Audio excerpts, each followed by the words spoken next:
దేశంలోని ఎక్కడనే లేని విధంగా ఈరోజు ఈ రాష్ట్రంలో 2026-27కు గాను మైనార్టీల అభివృద్ధి కోసం అక్షరాల 6,090 కోట్ల రూపాయలను మన ముఖ్యమంత్రి నారా చంద్రబాబు నాయుడు గారు కేటాయించినందుకు వారికి హృదయపూర్వకంగా ధన్యవాదాలు తెలుపుతున్నాం. అదేవిధంగా దేశంలోనే ఎక్కడా లేని విధంగా 28 రాష్ట్రాలు ఉంటే దాంట్లో భాగంగా మౌజన్లకు ఇమాములకు జీతభత్యాలు ఇస్తున్న రాష్ట్రం ఏదైనా ఉందంటే ఒక ఆంధ్రప్రదేశ్ అని గర్వకారంగా తెలియజేస్తున్నాం. అదేవిధంగా మైనార్టీ ఫైనాన్స్ కార్పొరేషన్ లోన్ల విషయంలో కానివ్వండి, అదేవిధంగా అనేక సంక్షేమ పథకాలను మైనార్టీ దుల్హన్ పథకం కానివ్వండి, అనేక పథకాలను ప్రవేశపెట్టిన ఘనత ముఖ్యమంత్రి నారా చంద్రబాబు నాయుడు గారికి దక్కిందని తెలియజేస్తుందో, అదేవిధంగా ఏదైతే ఆంధ్ర రాష్ట్రం నుంచి అది పవిత్రమైన మక్కా నగరంలో ముస్లిం సోదరులు జీవిత కాలంలో ఒక్కసారైనా సందర్శించేయాలనే కోరిక, బలమైన కోరిక ఉన్నటువంటి నగరం మక్కా నగరం. హజ్ యాత్రకి వెళ్ళిన ద్వారా ఆ యాత్రను పూర్తిగా సంపూర్ణంగా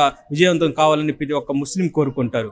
ఆ యాత్రలో భాగంగా దేశంలోని విజయవాడ నుంచి వెళ్ళే ప్రతి యాత్రికుడికి 1,00,000 రూపాయలు సబ్సిడీ రూపంలో అందిస్తున్న ఘనత ముఖ్యమంత్రి నారా చంద్రబాబు నాయుడు గారికి, అదే లోకేష్ గారికి దక్కిందని నేను తెలియజేస్తూ, ఈ విధంగా అనేక సంక్షేమాలు ప్రవేశపెట్టిన ఘనతగా తెలుగుదేశం పార్టీ అని నేను గర్వంగా తెలియజేస్తున్నాను.